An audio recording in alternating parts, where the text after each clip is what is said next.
Assalamualaikum Sobat Marketing dimanapun berada. Kita bertemu lagi dalam sesi diskusi online terkait dengan materi-materi di seputar marketing atau pemasaran. Pada kali ini saya akan mencoba mendiskusikan atau men-share terkait dengan 4P. Konsep 4P yang kita sudah kenal mulai dari zaman 60-an ya. Konsep-konsep itu sudah mengemuka. Ada product, price, ada promotion, dan place. Nah, namun saya akan mengungkap dari sisi yang tidak secara textbook ya. Jadi dari konsep produk itu seperti apa, Anda bisa googling. Saya sedikit mengupas tentang konsep orientasi pasar atau market orientation yang diungkap oleh Slater and Never dan kemudian oleh Jaworski and Kohli dalam beberapa riset penelitian mereka tentang pemasaran. Ada 3 hal terkait dengan orientasi pasar atau market orientation, yaitu dari sisi customer orientation, kemudian dari competitor orientation, dan koordinasi interfungsional. Ada 3 hal ini. Saya sering mendiskusikan itu di beberapa semester yang lalu sebelum COVID, bahwa mengapa market orientation ini menjadi pembuka dalam konteks produk. Jadi kita membahas produk, maka teori yang bisa ditarik adalah dari konsep market orientation. Mengapa harus dari situ? Kita tahu bahwa market orientation dimensi yang pertama adalah customer orientation, orientasi kepada pelanggan. Bagaimana sebetulnya perusahaan-perusahaan itu jika mereka ingin bisa survival, bisa growth, maka mereka harus bisa memperhatikan dimensi yang pertama dari market orientation, yaitu customer orientation. Sebetulnya apa sih yang dibutuhkan oleh pelanggan? Suatu contoh misalkan ketika saya masih kecil tahun 80-an itu orang bertamu kemudian disuguh dengan teh itu sudah biasa. Tapi kemudian Sosro mengeluarkan teh botol Sosro, sehingga itu menjadi hidangan atau suguhan minuman yang menurut pandangan saya ada status sosial di mana orang tidak lagi menyuguhkan teh dalam kemasan gelas atau cangkir, tapi dalam kemasan botol. Dalam pandangan konsumen saat itu, ini ternyata bisa menawarkan value yang berbeda, yaitu dari sisi apa? Kepraktisan. Dari sisi prestis dia dapat karena pasti lebih mahal membeli produk teh botol daripada membuat teh sendiri di rumah. Sehingga kalau pas lebaran misalkan ada teh botol Sosro ketika kita bertamu, apalagi teh botolnya dingin dan disuguhkan dalam botol dan ada sedotannya, itu sudah menunjukkan tuan rumahnya kaya. Tuan rumahnya berbagi kebahagiaan dengan kita dengan teh botol Sosro. Namun kemudian bergeser kembali bahwa ada ternyata pesaing-pesaing tidak tinggal diam. Ada dimensi yang kedua, yaitu apa? Competitor orientation. Mereka tidak bermain di pasar teh yang sudah berdarah-darah pada waktu itu. Ada teh botol Sosro, ada teh Anda, ada teh kita, yang semuanya dalam bentuk botol. Ada pesaing baru, waktu itu muncullah Aqua. Aqua dalam kemasan gelas yang pada waktu itu muncul dan kemudian dikritik oleh banyak marketing, oleh banyak kritikus, oleh bahwa ini sebagai sebuah pendatang baru yang bisa merubah mindset customer, bahwa untuk suguhan para tamu tidak harus teh botol, namun bisa juga aqua gelas. Persepsi awal bahwa menjamu tamu dengan suguhan air putih adalah tidak sopan, menunjukkan kelas sosial yang rendah, kok cuman air putih, kok cuman biasanya teh aja sudah bagus, ini malah teh botol. Dan kemudian ada muncul lagi yaitu Aqua, mereknya waktu itu memang Aqua gitu ya, yang sekarang jadi jadi merek generik bagi sebutan masyarakat. Tolong belilah Aqua, belikan Aqua ya. Padahal yang muncul adalah Alkodiri, yang muncul adalah Ades, yang muncul adalah banyak merek yang digenerikan dengan Aqua. Nah, nampak bahwa dimensi competitor orientation dan customer orientation ternyata menjadi fakta menarik, bahwa dalam kurun waktu yang tidak terlalu lama muncul pesaing yang itu di luar ekspektasi dari customer. Akhirnya apa? Sampai sekarang bisa diterima oleh masyarakat bahwa berkunjung, bertamu dengan air putih dalam kemasan, air mineral dalam kemasan, kalau sekarang sebutan indeksnya adalah seperti itu, AMDK, air mineral dalam kemasan, itu pantas. Dan kita sudah familiar dengan ketika kita bertamu disuguh dengan air putih dalam kemasan seperti itu. Teh botol mendapat pesaing, di mana dia kemudian bergeser atau mampu digeser oleh Aqua pada waktu itu. Ini adalah fakta. Nah, dimensi yang ketiga yaitu koordinasi interfungsional, di mana sebetulnya ini adalah internal dari perusahaan. Apakah mereka mampu memaksimalkan sumber daya mereka, baik teknologi maupun manusianya, kemudian intelektualitas mereka untuk mencari hal-hal baru untuk bisa mengalahkan pesaing dan mendekatkan kepada kepentingan konsumen atau pelanggan.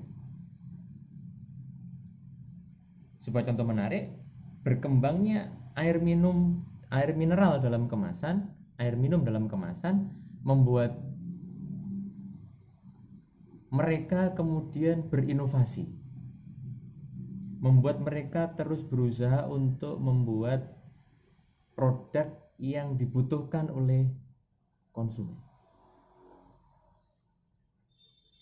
AMDK kemudian bergeser kepada bahwa ini adalah minuman yang lebih menyehatkan, karena pada dasarnya memang air putih dibutuhkan oleh tubuh kita, dan itu tanpa bahan kimia, tanpa pewarna, tanpa perasa, tanpa MSG, dan diklaim air putih adalah minuman yang paling sehat. Dan itu brandingnya sudah kemana-mana. Nanti kita akan bahas itu di sesi promosi. Nah, produk yang kuat itu kemudian selalu dikembangkan dengan yang namanya inovasi, sehingga mereka membuat banyak inovasi mulai dari inovasi kemasan, inovasi desain, inovasi berbasis fungsional atau kebutuhan. Jadilah berkembang air minum atau AMDK atau Aqua itu kemudian berkembang menjadi dalam kemasan botol yang 600 ml, ada kemudian yang 350 ml, ada juga yang kemasan ini kebetulan ada di sebelah saya, ada Aqua dalam kemasan 10 liter besar, yang diklaim ini tidak lagi untuk para tamu, tapi ini adalah untuk dikonsumsi sehari-hari. Bergeser sudah bahwa kita tidak perlu lagi memasak air di rumah, tapi cukup membeli Aqua galon.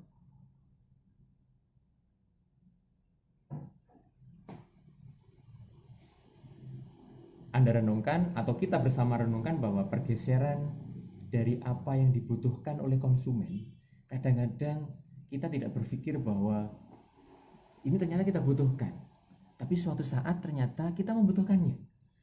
Zaman saya kecil saya nggak kepikiran beli Aqua galon. Bahkan ketika saya kuliah pun, ketika sudah muncul ada Aqua galon di tahun 90-an pertengahan menuju ke tahun 2000, saya tidak berpikir kenapa masak air lebih murah, masak air lebih menguntungkan, saya bisa tahu airnya mendidih dan seterusnya. Tapi di era sekarang semua berhak pada orientasi bahwa ini lebih praktis, ini lebih simpel, ini lebih cepat, ini lebih sederhana, dan cost-nya lebih efisien.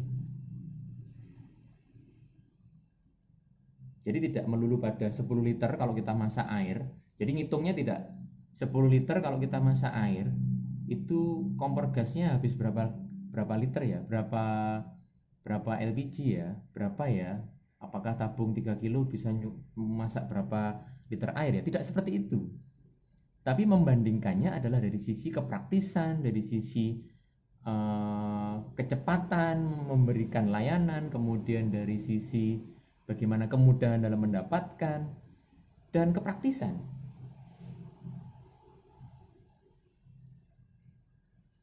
Kenapa bisa seperti itu? Karena mobilitas kita dalam pekerjaan di rumah, dalam pekerjaan kita di kantor, menuntut semua itu menjadi serba praktis. Sehingga ada sarana pendukungnya, di mana dalam aqua galon tersebut ada teknologi di dalamnya yang bisa kita tinggal pencet atau kemudian dimasukkan ke dalam tabung yang ada kerannya itu, sehingga itu mendukung aktivitas ini. Sehingga di kantor cukup misalkan aqua galon habis berapa galon per bulan, kita bisa estimasi biayanya.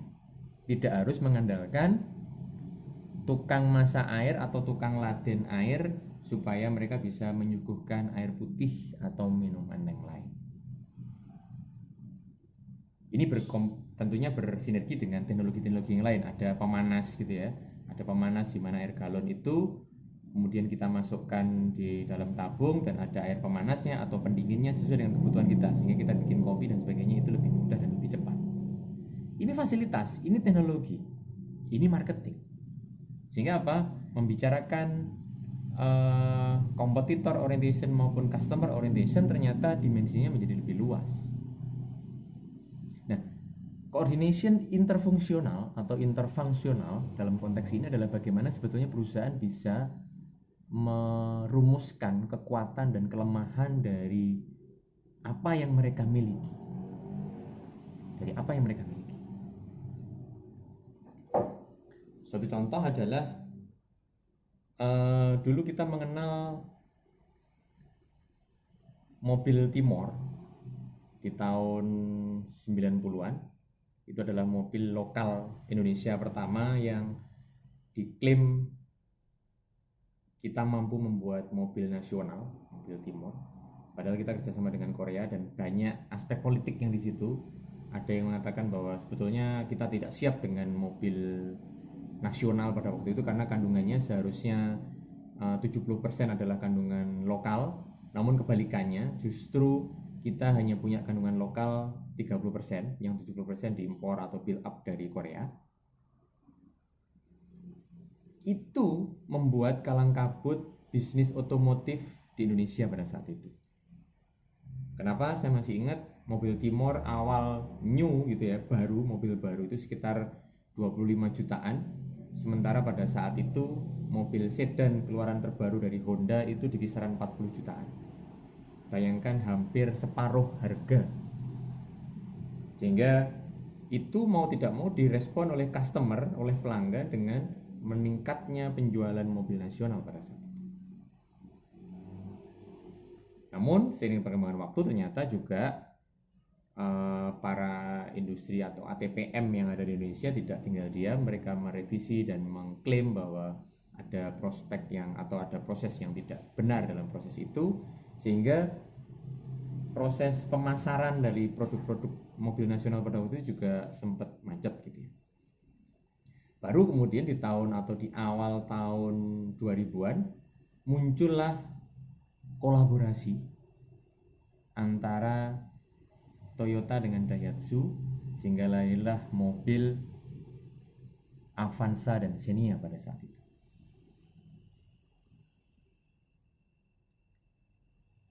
Artinya apa? 3 dimensi, yaitu competitor orientation, customer orientation, dan koordinasi interfungsional menjadi keharusan dalam perusahaan, sehingga apa? Ketika mereka tidak mampu menjual produk mobil yang murah dan kompetitif, apa yang mereka lakukan? Mereka bekerja sama dengan pesaingnya. Suatu hal yang mungkin dalam wacana pada saat itu tidak banyak dilakukan oleh para perusahaan-perusahaan besar. Namun ternyata Toyota dengan Daihatsu mampu bersinergi, mampu berkolaborasi membuat mobil murah. Sehingga image-nya sekarang adalah mobil 1000 umat. Karena apa? Mobil yang pada waktu itu bisa sangat diminati dan sales Honda maupun Daihatsu sangat kewalahan dalam menangani permintaan. Dalam menangani permintaan konsumen itu sangat kewalahan. Jadi laris kayak kacang goreng. Dan image-nya adalah mobil yang susah disalip. Mobil Avanza dan Xenia pada saat itu adalah image-nya mobil yang susah disalip. Karena begitu kita menyalip salah satu mobil, maka di depannya sudah ada mobil lagi Xenia atau Avanza dan seterusnya. Meskipun warna dan tipenya berbeda-beda, tapi mereknya adalah Avanza atau Xenia yang bentuknya sama persis. Ini adalah yang legend atau guyonan pada saat itu bahwa ini mobil 1000 umat atau 1.000.000 umat bahkan gitu ya, sehingga mobil yang sangat murah dan harga jualnya juga stabil waktu itu, tidak drop sama sekali. Jadi sangat menguntungkan membeli mobil 1.000.000 umat pada saat itu. Baru kemudian dikembangkan hingga sekarang, yaitu ada Ayla dan Agya dan seterusnya yang kerjasama itu terus berkelanjutan. Ini yang tidak mudah dilakukan oleh para pesaing semacam Honda yang belum tentu mereka bisa bekerja sama dengan merek ATPM pesaing yang lain. Kemudian suatu contoh lain misalkan berkembangnya salep oles atau yang menawarkan kehangatan atau kita sebut dengan balsem. Dulu ada yang berkembang, ada merek macam-macam ya, ada yang caplang, ada yang cap singa, ada yang macam-macam ya, yang di situ sebetulnya sudah memenuhi ekspektasi dari konsumen bahwa ketika kita keseleo dan sebagainya maka dioles dengan itu sembuh. Namun ternyata bisa berawal dari riset yang dilakukan oleh perusahaan pesaing, atau kemudian ada harapan dari konsumen yang lebih dari itu, maka ada asumsi-asumsi bahwa kok ini balsem ini baunya nggak enak ya, menyengat ya, kemudian mesti sangat panas ya. Ada nggak ya yang mampu mengobati dengan yang bisa meredakan keseleo itu dengan salep atau balsem yang tidak terlalu panas, tapi yang penting enak, nyaman, dan baunya nggak mengesankan murahan lah. Muncullah kemudian counterpin. Diklaim dia yang bisa memperbaiki sendi-sendi yang nyeri ataupun keseleo, salah urat dan seterusnya. Namun baunya juga tidak sangat menyengat, baunya juga enak, ada semacam aromaterapi.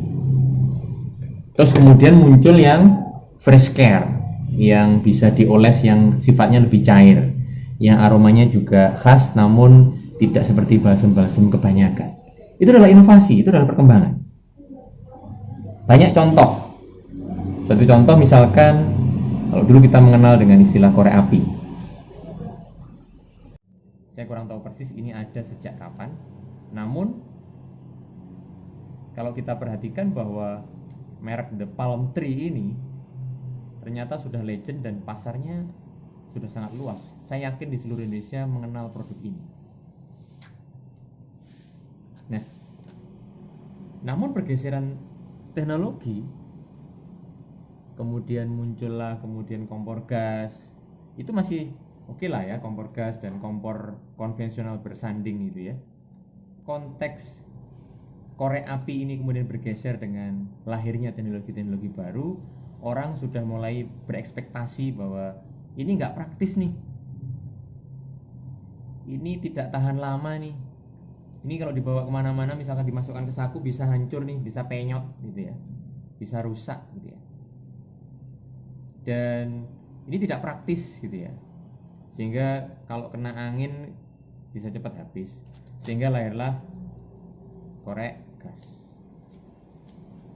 gas yang ternyata bisa lebih fleksibel, perawatannya mudah, dan bahkan sekarang harganya sudah sangat murah. Pada awal-awal keluarnya produk ini maka harganya sangat mahal, tidak semua orang punya korek gas seperti ini. Namun seperti halnya kita kenal teknologi, kita akan bahas itu di inovasi pemasaran gitu ya. Lahirnya ini kemudian dia akan berproduksi secara massal, bisa diterima oleh masyarakat, dan kemudian produk ini menjadi sangat terjangkau, harganya sangat murah, dia bisa dibawa kemana-mana, dia lebih punya durability yang tinggi. Oh iya, konsep produk sebetulnya secara teoritis yang pertama adalah secara fungsional, dia berfungsi untuk apa, dibutuhkan oleh konsumen atau tidak. Seberapa produk itu secara fungsional dibutuhkan, maka pasti akan dicari oleh konsumen atau oleh pelanggan. Kemudian ada nggak produk penggantinya atau produk substitusinya? Semakin jarang produk substitusinya, maka dia akan berpeluang untuk senantiasa dicari oleh konsumen. Jadi itu adalah hal yang perlu dipertimbangkan oleh kita bersama. Kemudian yang kedua adalah bentuk produk. Bentuk produk. Saya punya bentuk produk itu yang ada korek gas gitu ya, yang kalau saya pernah dapat itu di bis waktu perjalanan dari Surabaya ke Jember, waktu itu ke terminal Bungurasih gitu ya, saya diberi, nah ini produknya.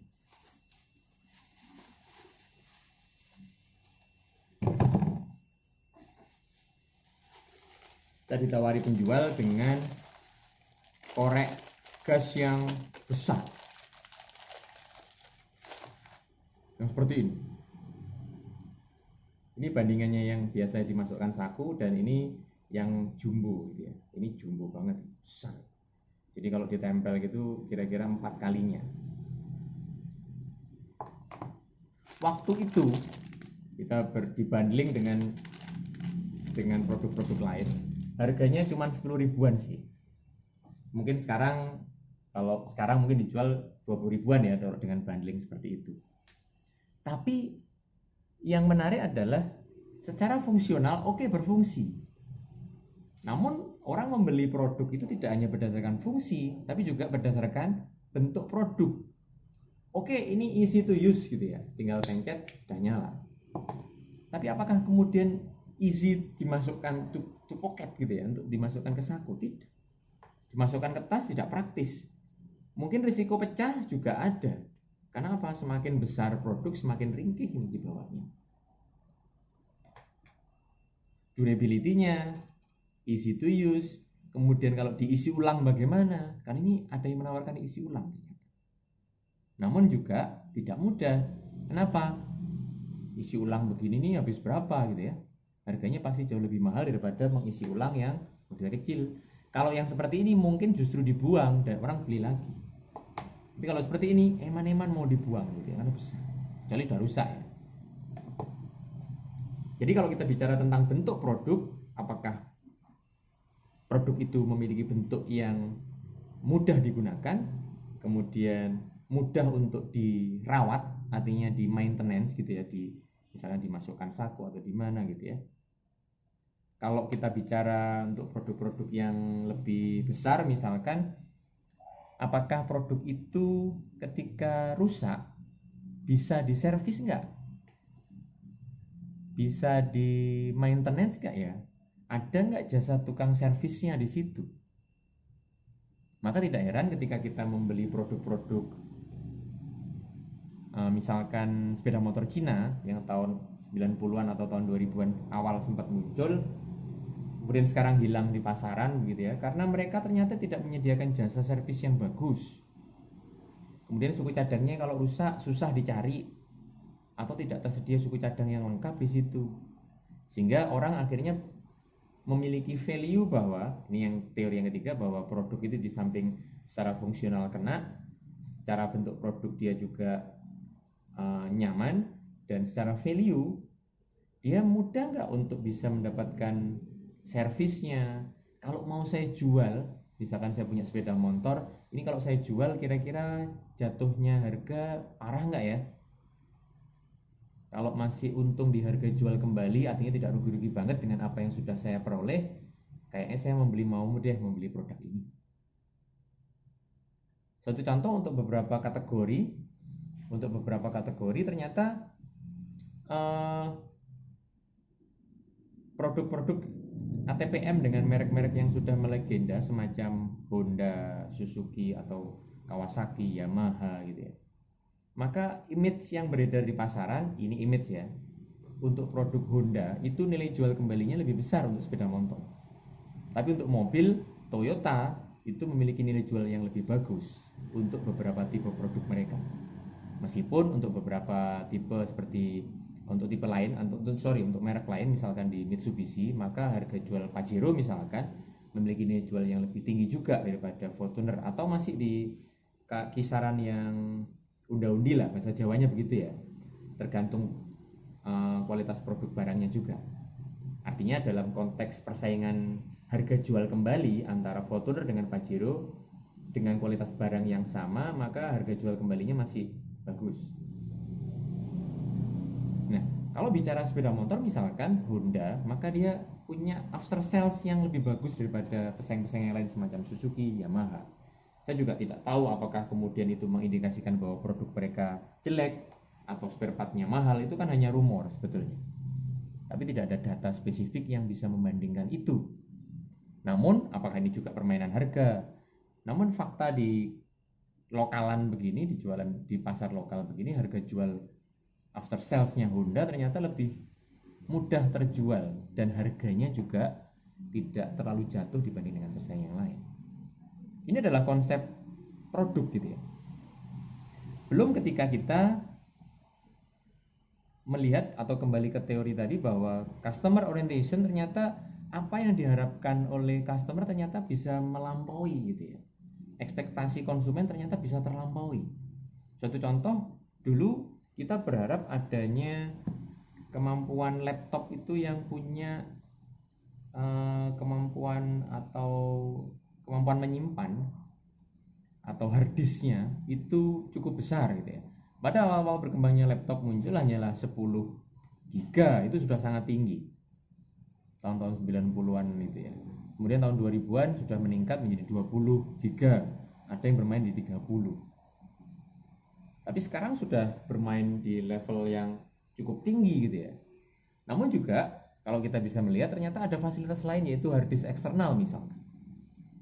Hard disk eksternal itu menawarkan mulai dari yang 100 giga pada awalnya muncul begitu ya, kemudian melompat ke 500 giga dan kemudian ke 1 tera dan sekarang ke 2 tera.